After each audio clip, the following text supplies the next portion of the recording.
Miren, como sus compañeros nos han dicho, ¿no? O sea, realmente empieza esto en el año 1504 cuando se reporta de que a los soldados españoles que venían del Nuevo Mundo, ¿no?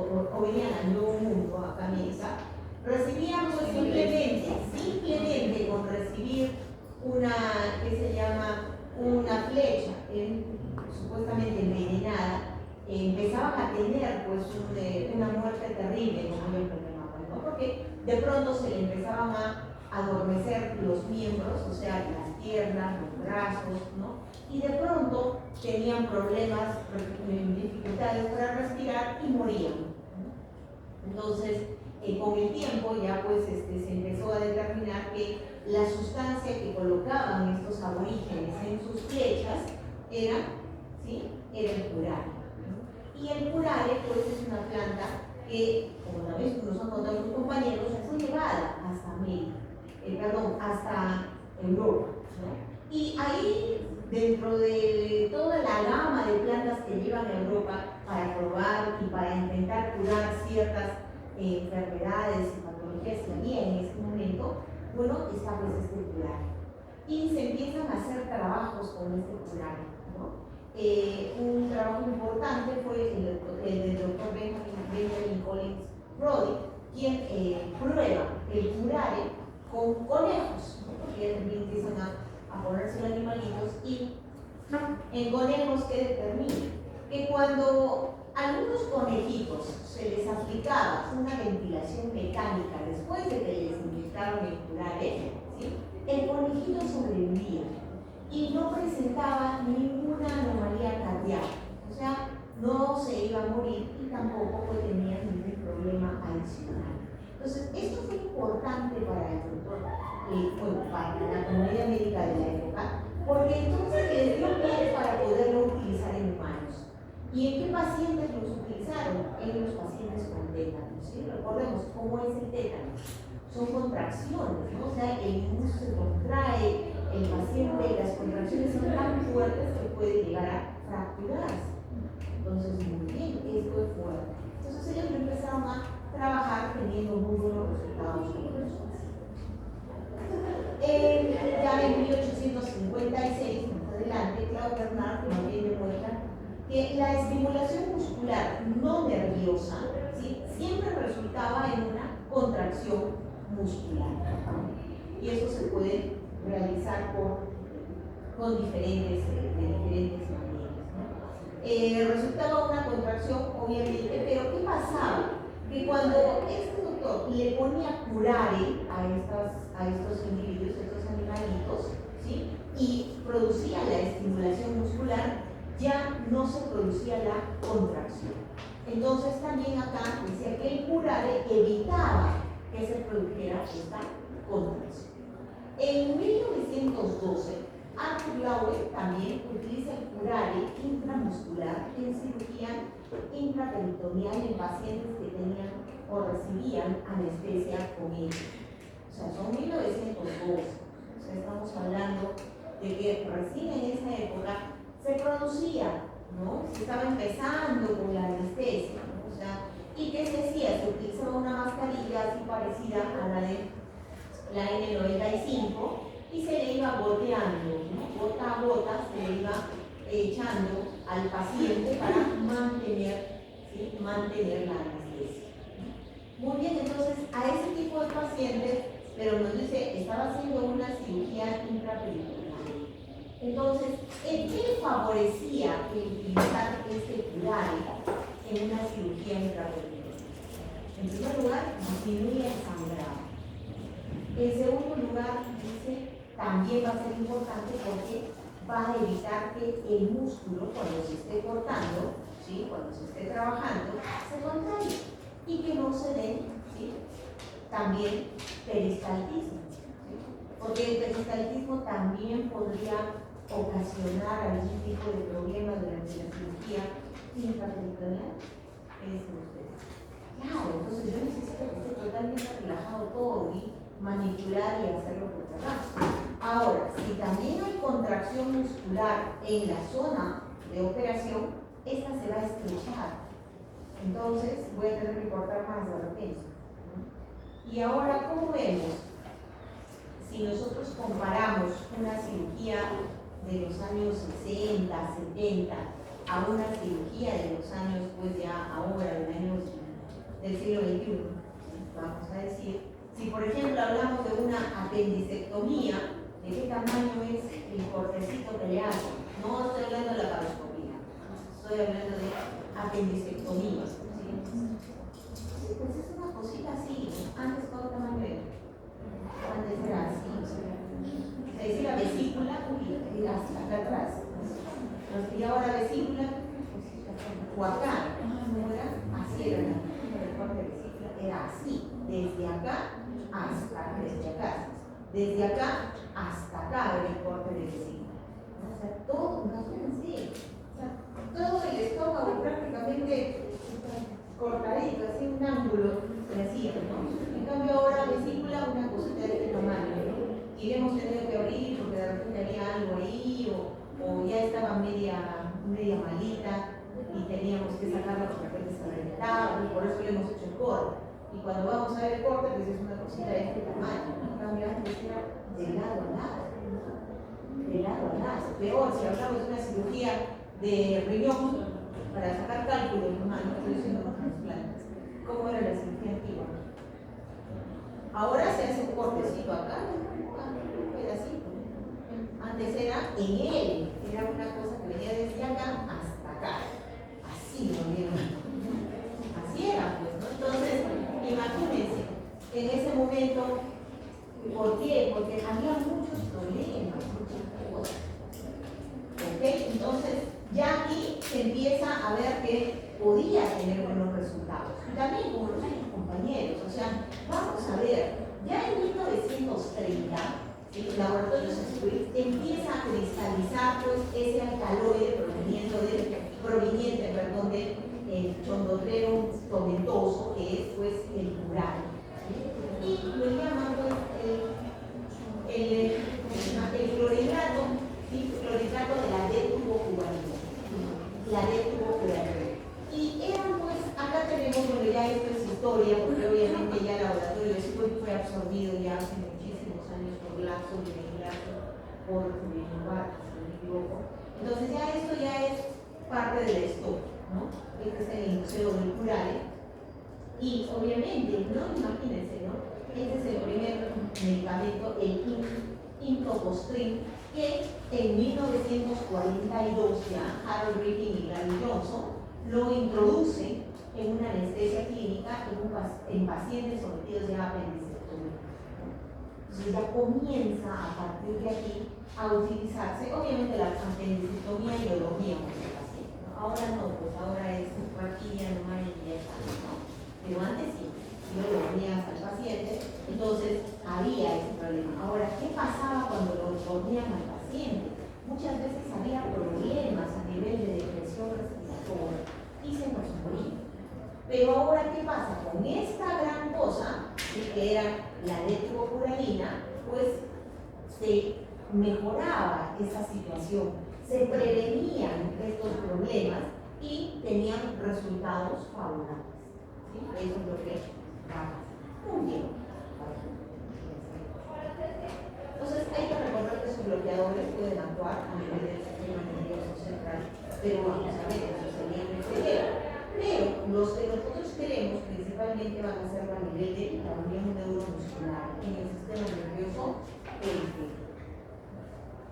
Y acá vamos a ver también algo sumamente importante. ¿Qué cosa estoy viendo yo ahí? Estoy viendo la placa neuromuscular. Placa neuromuscular. ¿Sí? La placa neuromuscular. Entonces, acá se está produciendo una sinapsis entre una neurona y una célula muscular, ¿no? Como nos han explicado sus compañeros, muy bien, ¿no? Entonces, todo lo que nos han dicho es cierto, sí, se va a producir, o sea, tiene que haber un potencial de acción nerviosa porque se va a dar con la entrada de calcio ¿a quién? A esta neurona, ¿sí? Y ahí se va a producir aquí acetilcolina.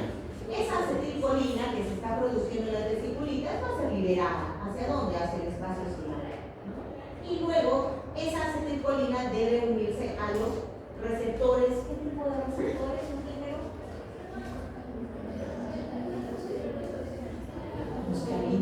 Mesocarínico, me voy a jalar. Nos han presentado el dibujito ahí bien grande, nicotínico. Ay, con ustedes. Nicotínicos, ¿sí? Nicotínicos. ¿Y qué va a pasar? Cuando el receptor se activa, va a producir una despolarización. ¿En qué consiste esa despolarización? ¿O por qué se da esa despolarización? Porque al activarse va a permitir el ingreso de sodio y la salida del potasio. Y se activa un canal de calcio que hace que ingrese calcio. Y también, por ahí vamos a ver, aquí a nivel del sarcoplasma, se activa también, ¿qué cosa? La liberación de calcio. ¿Por qué? Porque el sarcoplasma es un almacén de calcio. Entonces, ¿qué vamos a tener? Acá en el citoplasma de esta célula, ¿no? Esta célula muscular, va a haber alta concentración de calcio. Y eso lleva a la despolarización de calcio. ¿Sí? ¿Ok? Esto genera, pues, obviamente, una despolarización y se va a traducir en una contracción muscular. Bueno, acá también les estoy dando algunos fármacos o algunos moléculas que van a tener la capacidad de repente de bloquear. Por ejemplo, miren, anestésicos locales, ¿qué hacen? Bloquean el potencial de acción, o sea, que no ingrese calcio aquí.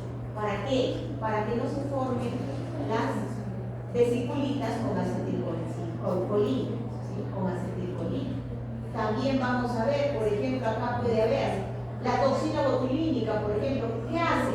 La toxina botulínica, a ver, por favor, inhibe la liberación de la acetilcolina a partir de las vesículas. O sea, no deja que la vesícula se fusione con la membrana y libere nada, ninguna. Ya, también. Aquí, por ejemplo, los alcaloides derivados del curare, ¿qué hacen? Inhiben la despolarización. ¿Por qué? Porque hemos dicho, ¿dónde actúan?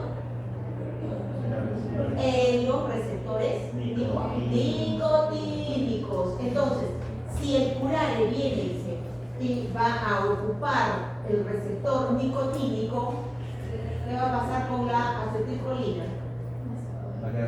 No se va a poder unir, por lo tanto, no va a poder hacer esta despolarización. ¿Sí? Entonces, ahí vamos a ver, ¿no? Y por ahí también, por ejemplo,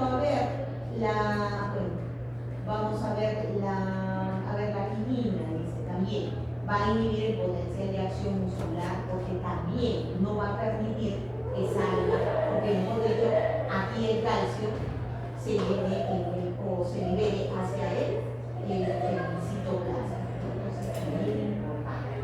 Ok, entonces, acá estamos viendo todos estos mecanismos. Acá también tenemos a la placa motora. Importante también esta enzima que es la acetilcolinesterasa. ¿Qué hacía la acetilcolinesterasa? ¿Verdad? Metaboliza a la acetilcolina. ¿Por qué? ¿Dónde se encontraba? En la membrana seguida del receptor nicotínico, ¿verdad? Entonces, ¿qué va a pasar? Que viene y todo el exceso de acetilcolina, esta enzima la va a ir rompiendo, degradando. ¿En qué? En colina y azúcar. ¿Y es importante que tengamos colina? Sí, porque resulta que esta colina va a ser nuevamente recaptada, ¿sí? Recaptada por la célula para fabricar nuevas moléculas de acetilcolina. Entonces sí es importante que se vaya rompiendo y luego sea enviada hacia el interior de la célula. Muy bien. ¿Qué más vamos a ver acá? Los mecanismos de acción, bueno, que acá está. Esto ya lo revisamos completamente, ¿no? Esto es lo que estábamos viendo. ¿Qué es este?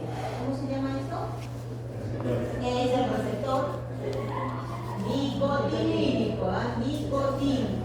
Y nos dice 5, tiene sus 5 subunidades, tiene 1, 2, 3, 4, 5. Sí, muy bien, ok, muy bien. Pero acá había algo que resaltar. Nos dice, tiene 2 subunidades alfa. ¿Sí? Tiene 2 subunidades alfa. ¿Qué pasa con las 2 subunidades alfa?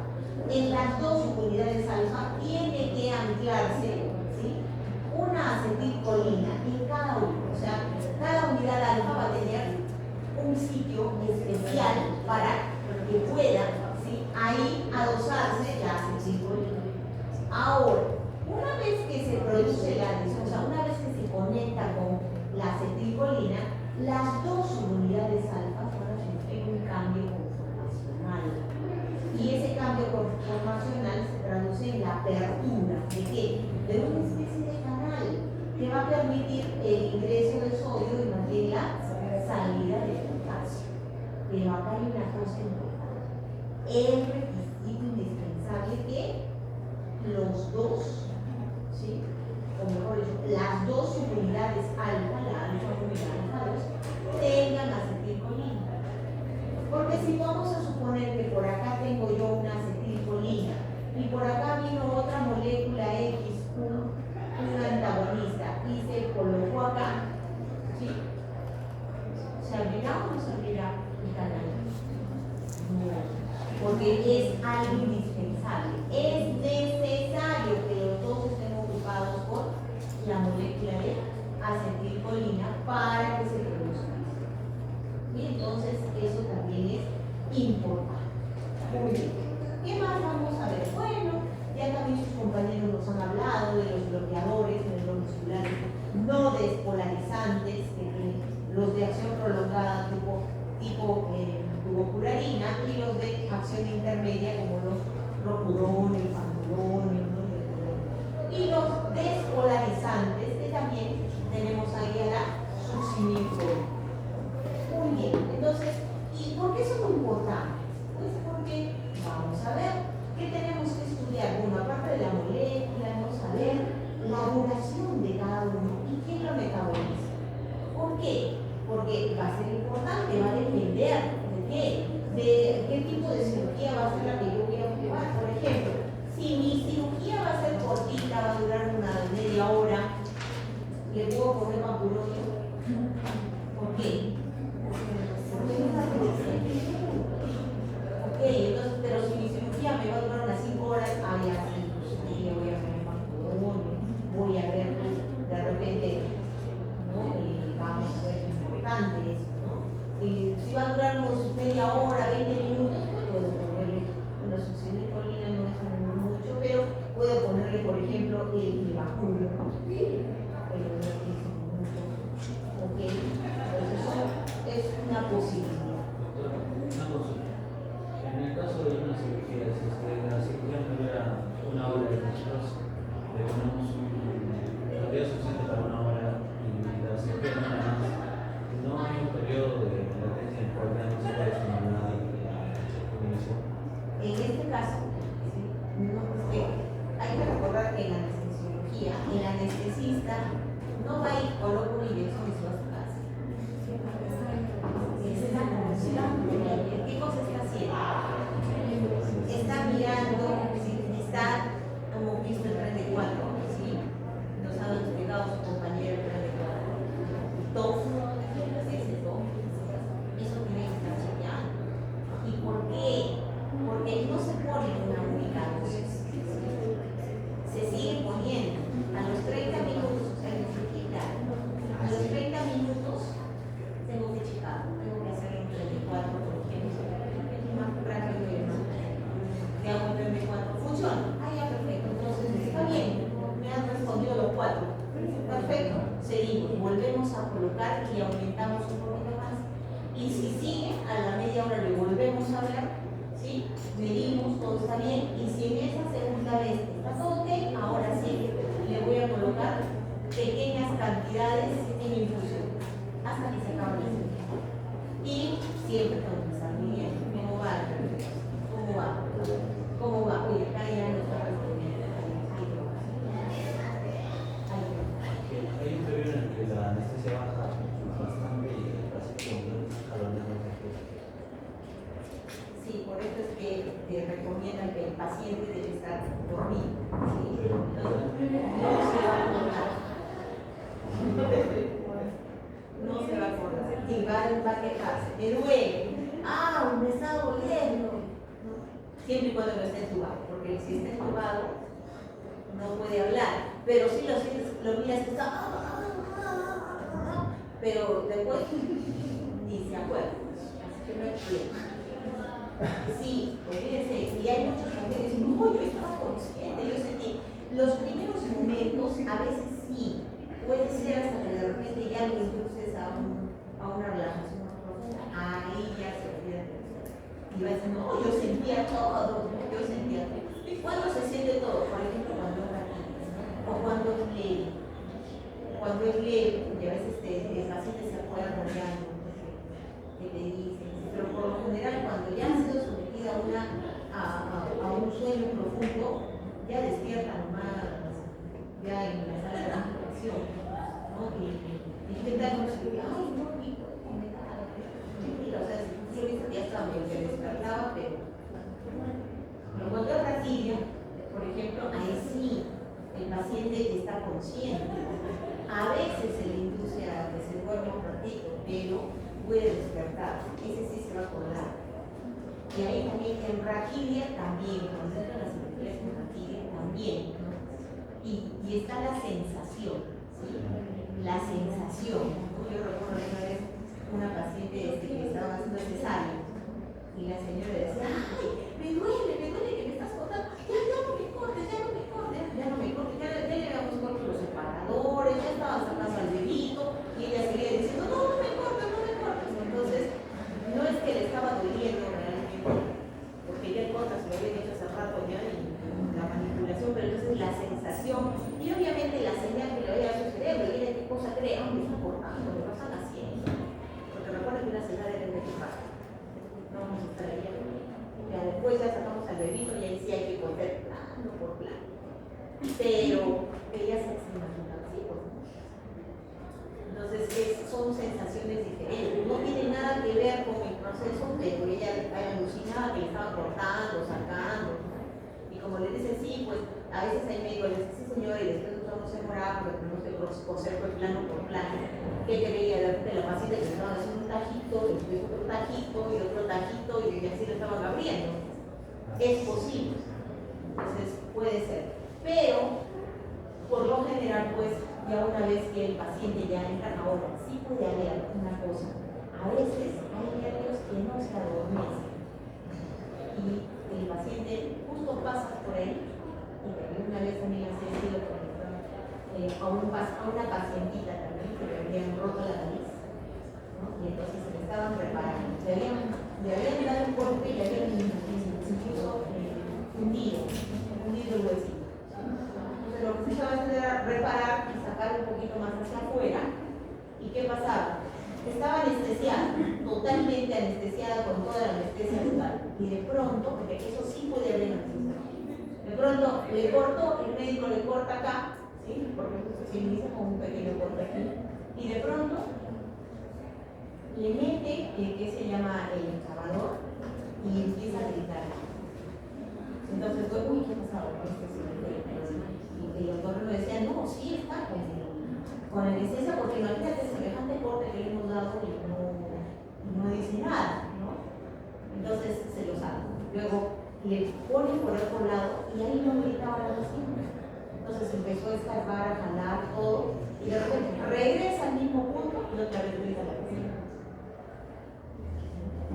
Bueno, no te acuerdo ¿qué ha pasado? No, es que el que tiene que dominar esto es la sensación. Y ese sí tiene que dominar todo el sistema nervioso, pero la presión bien, y ahí la neurología. Lo que pasa es que a veces hay así, este nerviosito de por acá y por acá, y este no es la necesidad. Porque este debería pasar por acá, ahora pasó por acá. Eso son cuestiones genéticas, ¿no? Entonces este tenía que haber pasado por acá, pero este se pasó por acá. Cuando yo anestesié a este y ya no a este.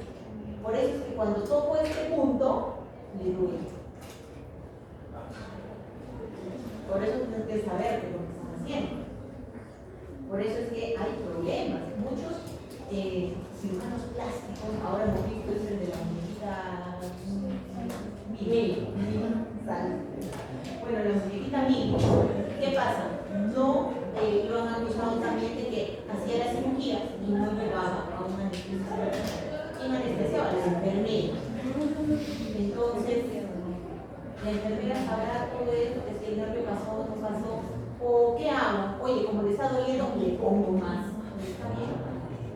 O sea, por más local que sea, por más anestesia local que sea, le puedo poner. O que ya le está poniendo raquilla, y en eso el paciente tiene un latigazo. ¿Sabes lo que es un latigazo? O sea, cuando se roza un nerviosito, entonces le viene una sensación como que realmente le hubiesen dado un golpe, pero viene desde el punto donde le han puesto hasta el dedo gordo del pie. Y es una corriente eléctrica, pero sí, por eso se llama latigazo. Entonces, cualquier vecino fulano que hace, hasta ustedes mismos, ¿qué podría hacer? Me están colocando la anestesia. Ay, se la saco corriendo. Claro, en cambio ahí el médico, la anestesia, tiene que saber manipular y agarrarlo al paciente. ¿Qué va a hacer el paciente en primera instancia? Pero que muere, ¿no? Y ahí viene el problema. En cambio ahí está así, ya agarrarlo al paciente, seguir poblándolo, decirle a la enfermera que lo abrace para que no vaya a enfermar. Entonces, pero eso ¿dónde nos los enseñan? Acá. Lo van a ver ustedes. ¿Sí? Eso lo van a ver. ¿Ok? ¿Y quién es el que tiene que enseñarles al final esto? ¿La enfermera? No. Quien va a enseñarles es el anestesiólogo. Por eso es importantísimo que haya un anestesiólogo en toda cirugía. ¿Sí? En toda cirugía sí tiene que estar un anestesiólogo. Importante. ¿Sí? ¿Por qué? Miren, o sea, yo no sé, muchos médicos piensan, o sea, muchos de los que son, bueno, ahora no sé cómo es, ¿no? Pero antiguamente así. Se hacían las cirugías y la anestesia, no, ¿para qué? Si la enfermera le puede poner el novenoso. Y yo voy chequeando ahí, ¿no? Pero ¿para qué uno necesita si va a ser una cosa local? Está bien que sea local. Bueno, de repente si le vas a hacer le vas a coser, ¿no? Ya, que cose ya, ahí sí quieres local, ¿no? Y lo puedes hacer tú. Pero si es una intervención, o sea, tengo que retirar algo, sacar algo, sí tengo que ver. Porque el asunto no es, oye, y se está quedando sin anestesia, ¿no? O le sigue doliendo, le pongo y le sigo doliendo. ¿Qué hacer en esos casos? Claro, es que la anestesista sabe, tiene que tener conocimiento sobre eso. Y es pues es su especialidad, pues. Ok. Las drogas antidespolarizantes, también nos han dicho, bueno, son competitivas. Las antidespolarizantes, o sea, las no polarizantes, van a competir con la acetilcolina. Deprimen progresivamente el potencial, el enlace de calor umbral, perdón, el cáncer de calor umbral. Y algo importante, el 80% de los receptores nicotínicos deben bloquearse para manifestarse evidencias químicas. ¿Sí? Si no están el 80% de los receptores, no se va a manifestar. ¿No? Ahora, algo importante, si el efecto se revierte, o sea, es necesario revertirlo, podemos utilizar dosis elevadas de colinérgicos o anticolinérgicos. Eso es importante. O sea, estos bloqueadores, Simitov o tren de 4, que nos ha explicado su compañera, no funciona, o sea, no me está dando respuesta.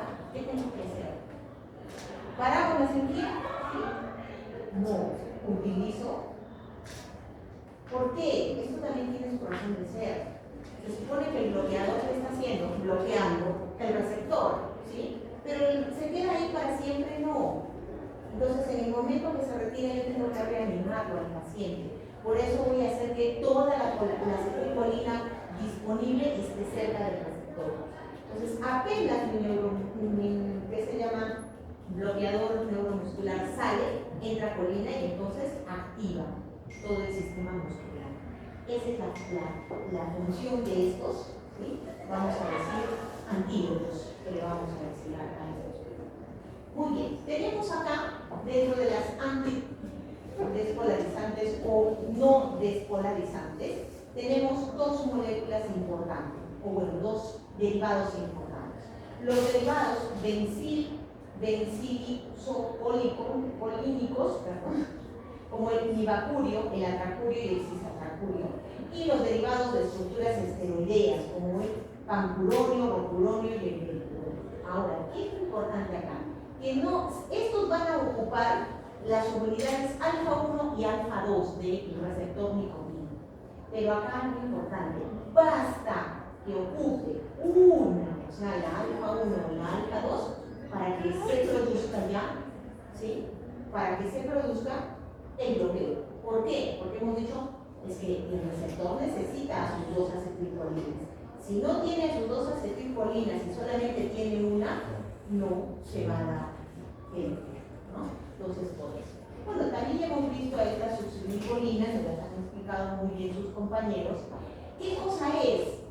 Son dos moléculas de acetilcolina, ¿sí? Son dos acetilcolinas unidas. Entonces, ¿tendrá predilección por el receptor? Sí. ¿Pero tendrá actividad? No, por eso es un bloqueador. Ok. Nos dice, su aparición es bastante rápida, ¿se acuerdan que nos dijo su compañero? En segundos, ¿verdad? Sí, pero también la duración es muy corta. ¿Por qué? Porque vamos a tener a esta enzima, que es la pseudocolinesterasa, o también conocida como la colinesterasa sérica. ¿Por qué? Porque está pues ahí, o sea, no está pegada al receptor, está en el suero, en la sangre, entonces fácilmente puede degradar. Ahora, ¿qué hemos visto? Hay casos en los que para nada debe utilizarse así. Por ejemplo, ¿no? En hepatopatía, en edad avanzada, malnutrición, embarazo, quemaduras, ¿no? En neoplasias. Hemos dicho también en niños, ¿no? ¿Dónde están los compañeros técnicos? En niños pequeños, ¿verdad? En niños pequeños, la edad es importante. ¿Por qué? Porque todas estas cosas hacen que haya una reducción de la actividad. Y si hay una reducción de la actividad de la pseudocolinesterasa, no va a haber quien ¿qué pasa? Quien la degrade. ¿Y qué va a pasar con el efecto? Se va a prolongar. Se va a prolongar. Entonces me dicen, sí, pues, en la supresión la respuesta se debe dar a los 60 segundos. La recuperación del 90% del potencial muscular, o sea, el movimiento normal, va de 9 a 13 minutos. Normal. Pero en estos pacientes se va a ver algo. Entonces, si yo tengo estos pacientes, bueno, en algunos casos se dicen no hay que dar, por ejemplo en niños pequeños, ¿no? Entonces no dar. Pero si es necesario, no tengo otra cosa, tengo que recalcular la dosis, ¿sí? Ya también nos han hablado de sus efectos secundarios, ¿no? Y hemos visto también la hipertermia maligna, ¿no? Ya lo ha explicado muy bien su compañero, que es una condición genética, ¿no? No es algo que se va a presentar en todos los pacientes, y lamentablemente también como de nuestros compañeros, ¿no? No es algo que lo podamos, que se llama prevenir o prever, no, porque lamentablemente tenemos que colocarle el bloqueador neuromuscular para ver si es que se le sube o no la temperatura y presenta todo el cuadro, ¿no? Lamentablemente. Pero no es algo general, o sea, no es que a todos los pacientes les puede llegar a dar una condición general. ¿No? Sí, es relativamente raro. Ahora, los bloqueadores neuromusculares pueden ser naturales, ¿sí? Como la detubocurarina, y más bien este es no despolarizante. Y no tiene efecto despolarizante. Muy bien. ¿Qué más? Por ejemplo, ¿para qué estaba indicado? Entonces, ¿qué cosa me dice también? La detubocurarina va a estar indicada en terapias de electroconvulsión. ¿Por qué? ¿Qué cosa es una convulsión? Contracciones. ¿Sí? ¿Sí? Entonces, ahí vamos a ver tónico, ¿no es cierto? Entonces, ¿podría servirle al paciente? En el diagnóstico de miastenia y obviamente lo dicho no. Pero tiene reacciones adversas, sí. Por ejemplo, puede causar edema, ahí estamos viendo taquicardia, también broncoespasmos, ¿no? Entonces, no es pues tan segura que digamos. Ese es el natural, porque todavía se sigue extrayendo de la plantilla. Pero tenemos los sintéticos, que son los más comunes, ¿no? El bromuro de patologías cardiovasculares que necesitan una cirugía, ¿no? Muy bien. Acá más bien, la pequeña acumulación que pueden sufrir con varias dosis repetitivas no está contraindicada en pacientes con insuficiencia renal. Entonces, ¿es seguro colocarlo incluso con un paciente con insuficiencia renal? Sí. El otro es el bromuro de rocurona, ¿no? Que también vamos a ver, es rápido, ¿no? Cuando se puede hacer una intubación secuencia rápida, y siendo el fármaco de elección en aquellos pacientes en los que el uso de su semicolumna está contraindicado en ancianos, pequeños, con hepatopatía, ¿no? En niños, puede utilizar el fármaco, ¿no? Puede ser utilizado como relajante en intubación y cirugía programada, ¿sí? ¿Cuál es el limitante? La metabolización hepática, 70% y 30% menor. Entonces, si mi paciente tiene hepatopatía, ¿qué tengo que hacer? Recalcular la dosis. Porque acá me dice de que si este me iba a durar, ¿sí?, 45 minutos, ahora me va a durar una hora. ¿Cómo se calcula la dosis? ¿En base a la función hepática? En base a la función hepática, a su función, a cómo están sus transaminasas, ¿no? Entonces, depende de eso, vamos a ver. Ahora, también se le ve con otros productos que se le toma, se le puede hacer un cálculo especial, ¿no? Entonces, en base a cómo va degradando esa cantidad de fármaco en bilis o en orina, y más o menos si su función hepática está así, hay entonces que podemos dar hasta esta cantidad. Doctora, Sí. ¿por qué por qué se prefieren para las cirugías cardiovasculares?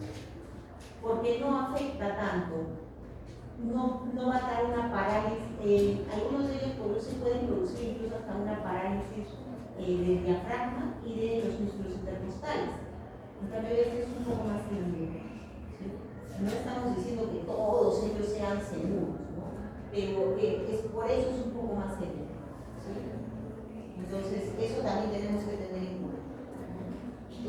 Ahora también, bueno, acá está lo que les decía. Siempre se hace con una dosis de inicio, ¿sí? Acá están los diferentes tipos. Una dosis de inicio, más o menos dependiendo 20, 30 minutos, se hace un toque, ¿sí? O un 34. Entonces, se ve, ¿cómo está? Está pues respondiendo bien. Allá, entonces ahora le damos una inyección intermitente, poco a poco vamos subiendo. Y si a la media hora le volvemos a hacer otro y sigue normal, ahora sí ya le damos una infusión continua, ¿sí? Pero son pequeñas dosis, muy bien. También, ¿no?, hay que ver la eliminación, el tipo de eliminación que va a tener, ¿sí? Y también vamos a ver, miren, el tiempo en el que alcanza el bloqueo, ¿no? Es sumamente rápido, sí, pues 1 minuto, 2 minutos, 3 minutos va a depender, ¿no? Y también acá la duración del efecto, obviamente, ¿no? ¿Quiénes son los que más duran? El doxacurio y la tubocularismo, ¿no? Los que más duran. Entonces también vamos a ver, dependiendo del tipo de síntomas. ¿Qué efectos colaterales? Bueno, alteración de la temperatura, desequilibrio político, puede haber enfermedades, también manifestaciones en algunas enfermedades malignas, reducción del flujo sanguíneo, la hipertermia maligna, y puede ocasionar parálisis respiratoria, que ese sería un problema, ¿no? Pero no estamos generalizando, o sea, todos los malos no, o sea, algunos pacientes más susceptibles, algunos pacientes con problemas cardiovasculares, y puede presentar parálisis. Bueno, acá tienen también, son 2 cuadros en los que se les estoy poniendo los 5 principales, ¿no? El atracurio, pancuromio, roculomio, la succinilcolina y el metilumio, con diferentes, como son sus usos, se puede uno usar, por ejemplo, en lactancia, en niños, en el que se llama en maternidad o mamás embarazadas, ¿no? Cómo se administran, también hay las interacciones, las incompatibilidades y los efectos adversos. Es un cuadro comparativo, ¿no? También les interesa. Muy bien, antes de entrar acá, por favor, chicos, es que se me ha saltado una diapositiva. Vamos a ver a los antagonistas, ¿sí? O sea, a los antídotos, pues, de glucógenas, ¿no? Entonces, ¿quiénes son? Dijimos que podíamos utilizar a los anticolinesteráticos, como por ejemplo la neosporina, ¿no? Que vamos a ver, las dosis van a ser entre 0,3 a 0,07 miligramos por gramo de peso para obtener un 90% de efectividad, ¿sí? Inhiben de manera reversible a la acetilcolinesterasa, y hemos visto, aumentando la concentración de acetilcolina en la biofase para que se puedan unir al receptor y entonces se active, ¿sí? Y se produzca ya la contracción y movimiento, vamos a decir. Tiene contraindicaciones, sí, en la hipersensibilidad obstructiva, por ejemplo, en el sistema gastrointestinal o en el tracto urinario. También va a tener efectos adversos, como puede llegar a presentarse un efecto muscarínico. Puede presentar arritmias, alergias, mareos, náuseas, vómitos, aumento de la inflamación, aumento del peristaltismo. Y el otro es también es un protagonista, es el sudomitis. Este más bien va a depender de la respuesta en sí que me dé el rendidor. Porque me dice, si por ahí tenemos una respuesta de 1, de 2, le podemos dar 4 miligramos, ¿sí? Si solamente tenemos de las 4, tenemos 2 respuestas, le podemos dar 2 miligramos. Pero si no tengo ninguna respuesta, ¿sí? Hemos aplicado el 3 de 4 y no tengo ninguna respuesta, le puedo dar 16 miligramos, ¿no? Como un antídoto para revertir definitivamente al bloqueador del número.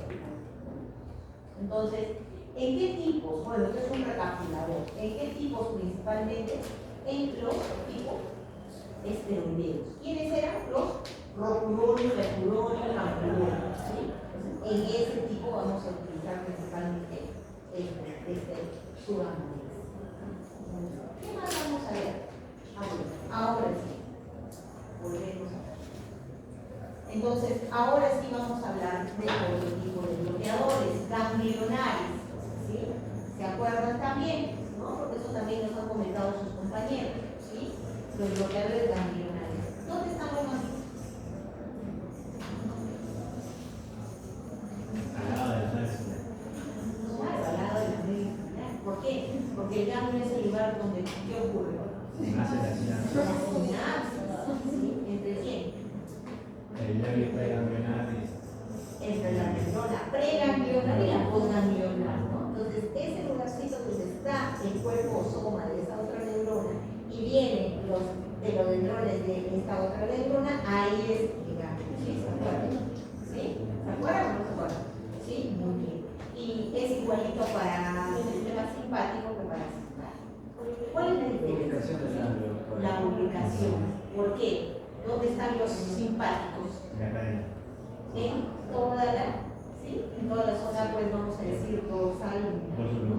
Pero, claro, también el tamaño de la arteria. Pero los parasimpáticos, ¿dónde están? En el mismo órgano. A ver. Tenemos, claro, tenemos. Es venosal. Sí, tenemos, acuérdense, están cerca, nos están viniendo desde ahí. ¿Dónde se empiezan a localizar? ¿Dónde nace? Van a nacer, ¿sí? Claro, en el tronco encefálico, ¿sí? Y una parte, y la otra parte son las sacras, ¿sí? Muy bien. Importante porque gracias a eso podemos también, lo que vamos a hablar en la última clase, ¿sí? ¿Qué cosa? La anestesia, ¿sí? Podemos anestesiar sabiendo dónde, dependiendo dónde va a ir la anestesia. Porque la anestesia rápida la podemos colocar muy bien. Depende de qué cosa es lo que quiero, a partir de dónde quiero anestesiar. ¿Dónde va a ser mi cirugía? Claro, o sea, de acá para abajo. Pero si de repente es de acá para arriba, podría utilizar aquí. Entonces, eso es lo que pasó. Muy bien, entonces, este bloqueo de la transmisión ganglionar puede ser producida por distintos mecanismos. 3 mecanismos. Por interferencia de la liberación de la acetilcolina. Entonces, ¿qué hacemos? Inhibe la entrada de calcio y entonces no se produce acetilcolina, o mejor dicho, no se libera. La otra es por interferencia también de la acción postsináptica de la acetilcolina. Entonces, inhibe aquí al receptor nicotínico. la otra es por despolarización continua. ¿Qué ocurre si estamos despolarizando? No recuerdo eso. Y eso que se traduce en tolerancia. Tolerancia. ¿Sí? O sea, cuando le da, de un momento ideal. Es tolerancia. Vamos a ver. Eso es típico de los receptores nicotínicos, ¿verdad? Entonces vamos a ir bien. ¿Sí? ¿A quiénes tenemos acá? A dos grupos pequeños de medicamentos que son el clorhidrato de mecamilamina y el campsalinato de trimetalfano. Y van a bloquear, pues, ¿no? Obviamente los canales iónicos acoplados a los receptores, importante. ¿Sí? Y son, pues, esos receptores nicotínicos coordinados. ¿Son responsables de qué? De la retroalimentación positiva de la acetilcolina, aumentando la cantidad adicional de esto. ¿Dónde vamos a ver una variedad distinta en las formas de músculo expresados en neuronas periféricas, ganglios autonómicos sensitivos del sistema nervioso central, linfocitos, condroblatos y granulosos? Bien. Y estos receptores nicotínicos musculares de extraunión se van a localizar en la membrana de la fibra muscular, fuera de la región de la placa motor. Se expresan cuando hay actividad muscular disminuida, por ejemplo, en fetos, en recién nacidos, en adultos que han sufrido quemaduras, politraumatismo, lesiones, edad avanzada, reposo prolongado y también en infecciones. ¿Cómo es la propagación del potencial de la placa terminal? Igual que como lo hemos visto, ¿no? Van a venir, van a ocupar, van a funcionar como antagonistas, van a ocupar el lugar de la acetilcolina en los receptores. Cambia, hay un cambio conformacional en las unidades alfa que apertura el canal, ingresa sodio, se activa el otro canal iónico y ingresa calcio y más bien sale potasio. Y esta entrada y salida, ¿sí?, de iones va a producir una despolarización de la unidad y se crea un potencial de placa. Se inicia, ¿sí?, el potencial, la conducción de los tubos, ¿sí?, el retículo sarcoplástico, libera calcio y todo esto se traduce en una contracción. Muy bien. Y bueno, esto es lo que estaban comenzando y compañeros, ¿sí?, es lo que estaban comenzando sus compañeros que nos decían que viene, pues acá tiene el filamento grueso y los delgados, ¿no? El filamento delgado está conformado por troponina, actina, troponina y el grueso por miosina. Y la miosina se activa, ¿sí?, junto con la actina, o sea, se juntan, se pegan y luego se jalan entre sí. Se jalan entre sí para producir la contracción, ¿no? Entonces, fíjense acá, la miosina está acá y la actina está por acá. Entonces, ¿qué hace esta miosina? Jala a la de acá y se juntan. Se juntan y se produce la contracción. Entonces, eso es lo que va a producirse. La nicotina tiene considerable importancia médica debido a su toxicidad. Y recordemos, pues es importante porque gracias a ella se descubrieron puros receptores nicotínicos, por eso se llaman nicotínicos, ¿no? Pero ¿cuál es la importancia? Bueno, está en el tabaco y puede conferir una dependencia. Entonces, eso también es importante, ¿no? Es un alcaloide incoloro, de base volátil, de color magno, de olor a tabaco, que es pues importante también. ¿Qué hacen los farmacológicos en el nicotina? Bueno, es un estimulante, ¿sí? Es un estimulante, pero también es capaz de desensibilizar a los receptores. Hace tolerancia. De tal forma que si una persona, yo hoy día fumo por primera vez un cigarro, lo más probable es que me va a producir hasta náuseas. El sabor es desagradable. Pero de acá a un añito, yo voy a estar fumándome 20 cigarritos y voy a decir, lo típico del fumador, ¿no? Uy, qué rico un cigarro, si lo fuma, uy, pero es un placentero lo que acaban de fumarse el cigarrillo, ¿no? Oye, pero hace un año estaba que vomitaba con el olor, el sabor y todo lo demás, es tan fuerte que, no, pero es que ahora ya hizo tolerancia, ya desensibilizó. Ahora, esa droga puede incrementar la frecuencia cardíaca mediante la excitación de los ganglios simpáticos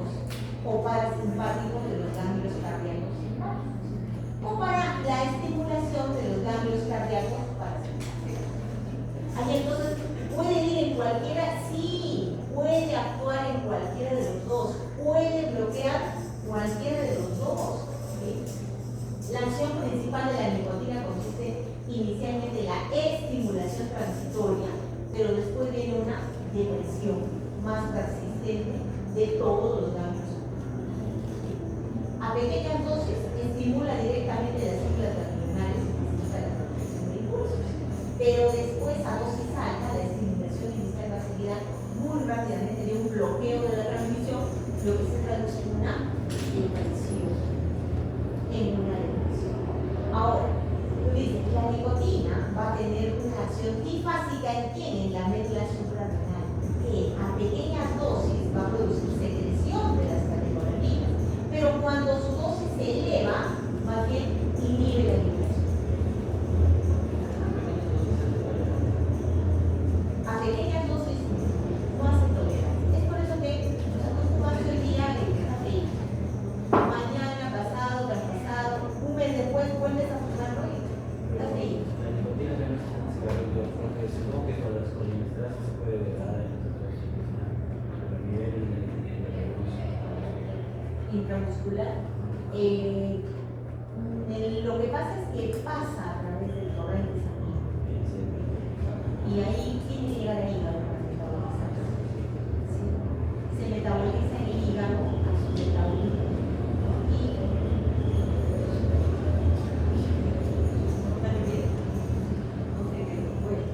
Entonces ahí vamos a ver. Ahorita lo vamos a ver.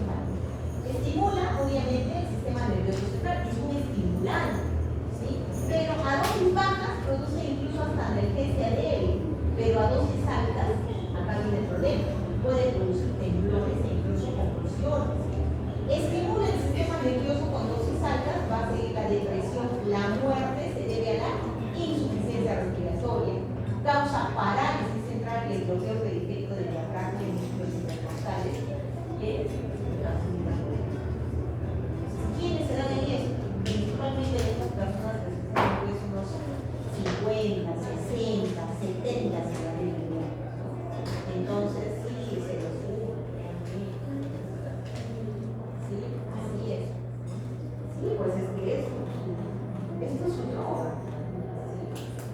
¿Y qué pasa con la droga? Cada vez necesito más. Entonces, va a haber pues esa por acá tienen los receptores de nicotina, ¿no? Los vamos a encontrar tanto en el sistema simpático como en el parasimpático, ¿sí?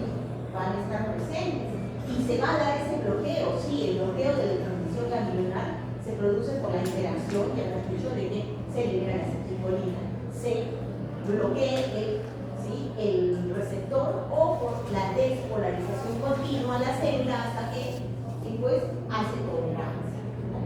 Entonces, estos receptores nicotínicos son el lugar de acción de los bloqueadores ganglionares. También antagonizan la acción de la acetilcolina o se unen a estos receptores y los bloquean. El bloqueo de la acetilcolina en los sistemas nerviosos simpático y parasimpático inhibe la estimulación del sistema nervioso. O sea, se va a dar ambos sentidos. ¿Quiénes eran, hemos dicho? Clorhidrato de mecandilamina y el campsilato de trimetafán. ¿Sí? ¿Qué hacen? La mecancinilamina, ¿sí? Bueno, ambos son bloqueadores ganglionares no despolarizados. ¿Sí?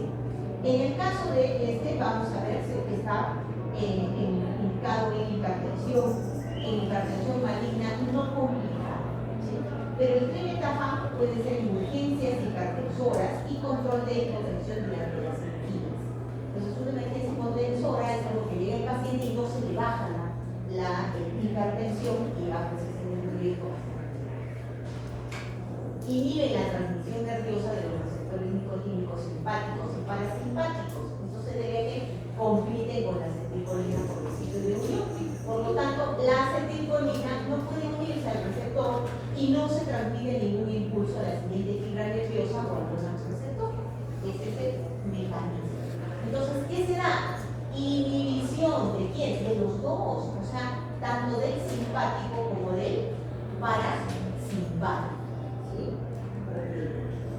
Bueno, dentro de los mecanismos también se creía que los bloqueantes ganglionares actuaban básicamente como antagonistas competitivos del receptor, o sea, lo que hace la mecalamina y el tabaco. Pero estudios recientes han manifestado que más bien muchos bloqueantes actúan preferentemente sobre el canal iónico asociado al receptor.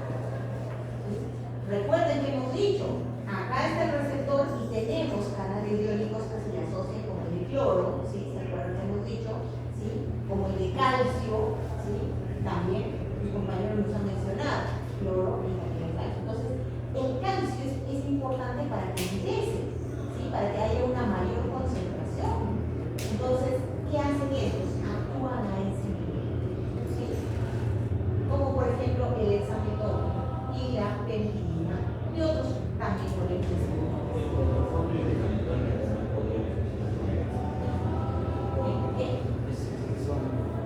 Son similares. Tienen similitud, por eso son moléculas que todavía se siguen estudiando, pero se han visto que tienen efectos. Pero ya no es el efecto que normalmente se estudiaba, si por ejemplo, vamos a decir, muy bien, ¿no? Entonces, el lanzamiento de trimesafán, por ejemplo, administración intravenosa, es prácticamente nula la absorción porque es una molécula molar. Y también, gracias a eso, su distribución está limitada, escasa difusión a través de las membranas. No hay una biotransformación, su eliminación es vía renal y produce una caída rápida de la presión, pero también su efecto es muy, pero muy breve, rápidamente es metabolizado. Ahora, ¿cuándo se usan, ¿no? Estos antidepresivos? Por ejemplo, en crisis hipertensiva aguda, por ejemplo, en la eclampsia, ¿sí? En la eclampsia, o sea, ya la mamá está acá, ya de repente se desmayó, está empezando a convulsionar y no le baja para nada, y le hemos colocado magnesio y impurezas y ya no sabemos qué hacer con el tratamiento de urgencias hipertensoras, producción de hipotensión controlada de las quirúrgicas, tratamiento de edema pulmonar, hipertensión maligna o grave, resistencia a otros fármacos. Bueno, acá también la explicación, recuerden, es única para cada paciente, es individualizada, ¿sí? Son fármacos muy específicos. ¿Por qué? Van a actuar a nivel de los receptores de los ganglios simpáticos y parasimpáticos. Por eso pueden producir una serie de problemas secundarios, ¿no? Y recordar siempre que su uso produce tolerancia. Entonces no puede ser un tratamiento. Muy bien. ¿Qué más vamos a ver? Hoy día vamos a hablar de también la nicotina, el tabaco. En el tabaco dijimos encontramos a la nicotina. ¿Qué hace la nicotina? Actúa sobre los receptores nicotínicos, ¿no es cierto? ¿Y qué es lo que vamos a ver? Cuando actúa sobre los receptores nicotínicos, ¿sí? A nivel de estas neuronas, nos dice, activa al receptor y estimula la producción de endocannabinoides. O sea, si se dicen endocannabinoides, son moléculas que nosotros podemos producir. Y estos endocannabinoides, ¿sí? Van a actuar a nivel de los receptores C8 o C81 de las células o de las neuronas GABAérgicas, ¿sí? ¿Y qué va a pasar aquí? Estas neuronas GABAérgicas van a perder la inhibición del GABA sobre las neuronas dopaminérgicas. ¿Y qué va a pasar? Esta neurona dopaminérgica va a empezar a producir más dopamina, ¿sí? Y al producir más dopamina, ¿cómo está la persona? Feliz. Por eso es que le dice, qué rico un cigarrillo. Está nervioso y dice, me fumo un cigarrillo y me calma, ¿no? Porque al aumentar esto, y no solamente dopamina, ¿sí? También acá vamos a ver glutamato. También, ¿y el glutamato qué hace? Activa, ¿no? En dosis normales activa las células. Pero hay sus componentes tóxicos, carcinógenos, el cigarrillo puede utilizar para el Parkinson, no hay una pero es que lo que pasa es que a pequeñas dosis, ¿sí? devaga todo esto. Pero de pronto, cuando el paciente se va a empezar a fumar ya 3 cigarrillos diarios, ya te produce un daño neuronal más acelerado. ¿Sí? Entonces, no es pues la solución. Por eso que se recetaba. Antes había, ¿no? Porque te relajaba, incluso pacientes que tosían, o sea, que estaban. Recuerden ustedes que la tuberculosis pues, se mantuvo por muchos años, incluso había mucha gente que se curaba de la tuberculosis, pero quedaba remanente, problemas, ¿no? Problemas a nivel pulmonar. Entonces, ¿qué pasaba? Ellos seguían constantemente tosiendo, tenían problemas, le daban su cigarrito para que relaje. Pero un cigarrito, después 2, 3, 4, y después no se murió de tuberculosis, se murió terrible, ¿no? Entonces, esos son los problemas. Recordemos que el humo del tabaco contiene más de 4.000 químicos, de los cuales 3.000 son cancerígenos, ¿sí? Y los otros 1.000 que quedan están en vías de vida, ¿sí? O sea que malo por todo lado, malo por todo, ¿no? Entonces vimos, la nicotina, ¿qué es? Es un alcaloide, ¿no? ¿De quién? De esta plantita bien bonita, que es el tabaco, ¿sí? Y nosotros utilizamos la hoja del tabaco. Fíjense esta hojita de acá, que es bastante grande, ¿sí? Bastante grande. Es una hoja que contiene toda una serie de componentes. Acá, por ejemplo, en el Perú, ¿sí? Cuando esta hoja se seca y se mantiene en la planta y se seca en la planta, la usan de insecticida. Imagínense qué cantidad de cosas tiene. Y la usan de insecticida. Diferente a que cuando la quitan, porque dicen que cuando la sacan de la planta y la secan al sol, ya no se forma esa última partecita de unos componentes. Pero, imagínense, o sea, tiene una serie de cosas y de propiedades también. Por eso, pues, malísimo. Entonces, hay que recordar que la nicotina es una droga psicoactiva, ¿sí? Tiene diferentes efectos, por supuesto. A altas concentraciones, hemos dicho, a bajas concentraciones, eufórico, ¿no? Está feliz, está ahí, el alma en la fiesta. ¿Sí? ¿Sí? ¿Cómo se absorbe la nicotina? ¿No? Obviamente, como estamos diciendo, vía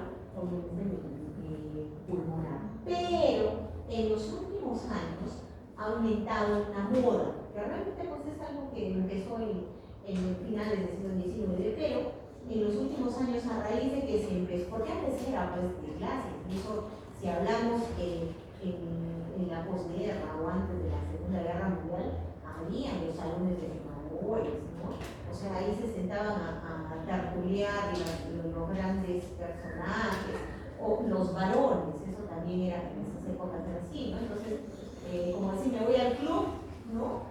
Pero se iban a una sala en donde fumaban diferentes tipos de cigarros, habanos y todo lo demás, y conversaban de política, de cosas, ¿no es cierto? Entonces era parte de la sociedad, ¿no? Hasta que de pronto se empezó a decir, pues bueno, causa cáncer de pulmón, cáncer de piel, cáncer de todo, ¿no? Entonces, ¿qué empezaron a hacer las personas? Bueno, si fumar lo causa cáncer y todo lo demás, entonces ahora lo masticaremos. Y se ha vuelto también una moda el masticar tabaco.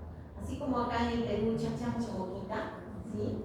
Han visto la gente se mete su boquita, no la mastica y se pasa el juguito, entre comillas, que no es juguito, de la saliva que se está diciendo. Igualito lo hacen con el tabaco, ¿sí?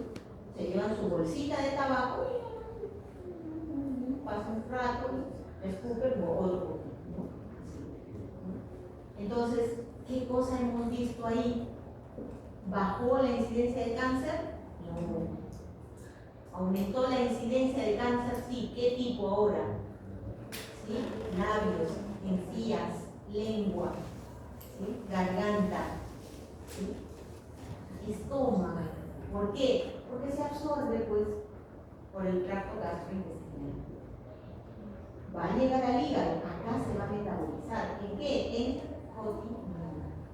Y esta cotinina se excreta por orina. ¿Sí? Eso también hay que ver muy bien. ¿Cómo se absorbe? Entonces, si me la fumo, ¿no es cierto? Obviamente, si la estoy inhalando, ¿a dónde va a ir? A los alvéolos. ¿Y de los alvéolos puede pasar al torrente sanguíneo? Sí, pasa al torrente sanguíneo. Y de ahí se va corriendo a las glándulas suprarrenales. ¿Y qué pasa en las glándulas suprarrenales? Se activan y producen adrenalina. De ahí la euforia que puede producir. ¿Sí? O sea, qué bien me siento porque me acabo de fumar un cigarrillo. He estado desesperado, no sé, medio raro, no sé cuándo. Me fumé el cigarrillo, aparte que me siento feliz porque estoy activo. ¿Sí? Y me voy a la punta del cerro y me lanzo porque estoy muy bien. ¿No? Así de simple. Entonces, ahí viene el asunto. Pero, vamos a ver, también vamos a ver, es un competidor la nicotina de la acetilcolina. ¿Sí? Nuestro sistema lo va a resentir, va a decir, ¿qué pasa? O sea, no hay una respuesta de acetilcolina. Entonces, ¿qué va a decir el sistema? No. El sistema no recibe, o sea, esta célula no recibe la señal de la acetilcolina. Entonces, ¿qué dice? Necesita que produzca más. Entonces va a ir y le va a mandar un mensaje a esta célula de que necesitamos más acetilcolina. Entonces ingresa cualquier cantidad de calcio acá y se potencia la acción de la formación y liberación de acetilcolina. Y eso también causa activación. ¿Sí? Pero ¿qué pasa cuando deja de fumar? Acá viene el asunto. Las neuronas noradrenérgicas recientes a nivel de los órganos. ¿Qué pasa aquí? ¿Qué pasa aquí? Dice, me falta, ¿qué cosa? Dopamina. Me falta glutamato. Y entonces, ¿qué pasa? La persona se empieza a deprimir. O sea, ya ahora sí deprimir de que no tengo ganas de hacer nada. Se empieza a entrar en confusión. ¿Sí? Necesita pues su dosis. ¿Sí? Importante. Entonces dice, la Organización Mundial de la Salud dice que aproximadamente en 2002 había 1.100 millones de fumadores, ¿no? Que representan un tercio de la población mayor de 15 años. Entonces, del total de la población de varones, nos dice 47% de los hombres fumaban y el 11% del total de las mujeres fumaban. Y se vio que consumían un rango aproximadamente de 14 cigarrillos diarios. Entonces, bueno, todavía es poquito, porque vamos a ver, hay muchos casos que se presentan con, le preguntan al paciente, ¿cuántos cigarrillos fuman? ¿No? 2 cajetillas. Cada cajetilla tiene 20, entonces estamos hablando de 40, ¿no? Y algunos todavía llegan hasta 50, a 60. Entonces, ya obviamente ese paciente que ya está en 50 cigarros, ya está pues bastante deterioradito y empieza a sentir la pegada, que no puedo filtrar bien, que no puedo hacer esto bien, ahí viene el problema. Ok, hemos dicho, lo que se cansa, tenemos cerca del 30% de todas las muertes de cáncer son atribuibles al cigarro. ¿Cuándo fuman? Al fumar una cajetilla diaria, aumenta 20 veces el riesgo de cáncer. Imagínense una cajetilla diaria. Enfermedad coronaria, el uso de tabaco es el principal factor de riesgo. 30% de las muertes por enfermedad coronaria se deben a que fuman, alrededor de cuánto, de 1 a 4 al día. ¿Sí? Entonces, fumito, no pasa nada, no se pasa. ¿Sí? Que te fumes una vez, voy a probar, bueno, pruébalo, bien feo que es, ¿no? Por eso le digo, y hace tolerancia con el tiempo. Sí, pues la primera vez que fumaron, o peor todavía, yo recuerdo también cuando éramos niños, ¿no? Uno de mis primitos, me acuerdo que el tío llegó, se fueron, en esa época todavía mucho viaje a La Habana, Cuba, y trajo pues sus habanos, me recuerdo, y fue carísimos, obviamente, ¿no? Y yo recuerdo que era pequeñita, y mis primos, que eran un poquito más grandes que nosotros, vamos a fumar un habano. Sí. Y parte del cigarro y estaban que vomitaban, náuseas, que se caían, mareados, ¿no? O sea, peor que se hubiesen dado una borrachera. Y ese es el realmente. Eso es lo que produce la base, porque la nicotina. Entonces, imagínense, eso es la primera vez que fumo, ¿no? Pero después va siendo tolerancia. ¿Y qué va a pasar? O sea, hemos dicho, al comienzo, sí, perfecto, ¿sí? Va a activar el cerebro, va a ser todo bueno, incluso la persona se va a sentir más activa, va a resolver las cosas más rápido, pero a una dosis pequeña. Cuando la dosis se va incrementando, va generando un daño a nivel neuronal, ya, o sea, a nivel de la célula en sí. Entonces, por eso no es la solución. Oye, pero si aumenta la dopamina, sí, pero eso será pues un cigarrito, ¿no? Pero ya 10 o 5 cigarritos, la concentración de dopamina y de glutamato, ya más bien están poniendo en peligro mortal a la célula. Y es por eso que puede acelerar el proceso de envejecimiento, deteriora la memoria. O sea, pues el comienzo era muy bueno, ¿no? Incluso puede empeorar la capacidad para tomar decisiones y resolver problemas. Puede reducir la inteligencia y aumentar el riesgo de sufrir demencia. Entonces, no conviene. Accidentes cerebrovasculares, pues sí, nos dice 2 a 4 veces más riesgo a que los que fuman. Presenta 70% mayor posibilidad de mortalidad de los que no fuman. Ahora, enfermedades cardiovasculares periféricas, varices, arteriosclerosis, aumentan el riesgo de enfermedad vascular renal ocular y en esta categoría también se incluye la disfunción eréctil, o sea, también por fumar, también. Y obviamente nuestro sistema inmune va a alterar el buen funcionamiento de nuestras células, ¿sí? De nuestras células inmunológicas. Aparte que qué cosa va a hacer, me va a irritar todo el tracto respiratorio, ¿sí? Todo. Entonces también ahí vamos a ver lo que va a tener. Durante el embarazo, muy común la prematuridad, o sea, ese embarazo no llega a término, no llega a las 40 semanas, ni a las 38, a veces incluso a las 30 semanas, ¿sí? Entonces, ¿cómo es ese bebé? 30 semanas. La función cerebral de ese bebé siempre está alterada. El tamaño y el peso, muy reducido, ¿sí? Acá no debió haber sido prematuridad, acá tenía que haber sido natimuerto o muerte neonatal, ¿sí? O sea, generalmente de mamás fumadoras puede haber que el bebito nace muerto, ¿sí? O de lo contrario, nace y se muere bien rápido. Eso es muy común, ¿sí? Pero si el bebé llega a sobrevivir, o sea, nace y está bien, la falta de desarrollo pulmonar también es marcada, ¿sí? Es marcada. Y tiene también, el bebé nace con abstinencia, así como el bebé de los drogaditos y las alcohólicas, igualito. ¿Sí? Abstinencia como. Necesita su dosis. ¿Ah, sí? En casos de drogadictos también, o sea, la mamá es drogadicta, el bebé nace con abstinencia.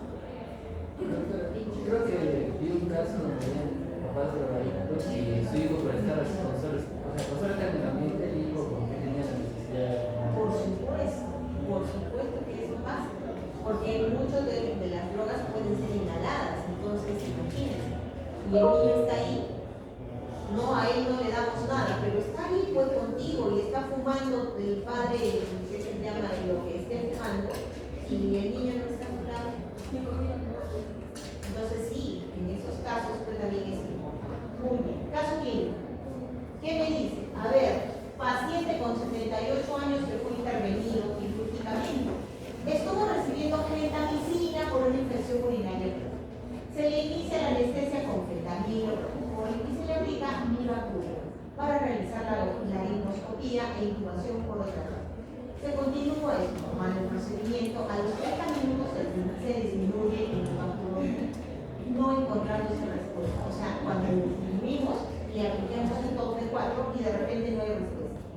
No hay respuesta ni a la hora ni a las 2 horas. Terminada la intervención quirúrgica, se le trasladamos para su recuperación. Tenemos que darle respiración asistida. ¿Sí? ¿Qué es lo que pasó?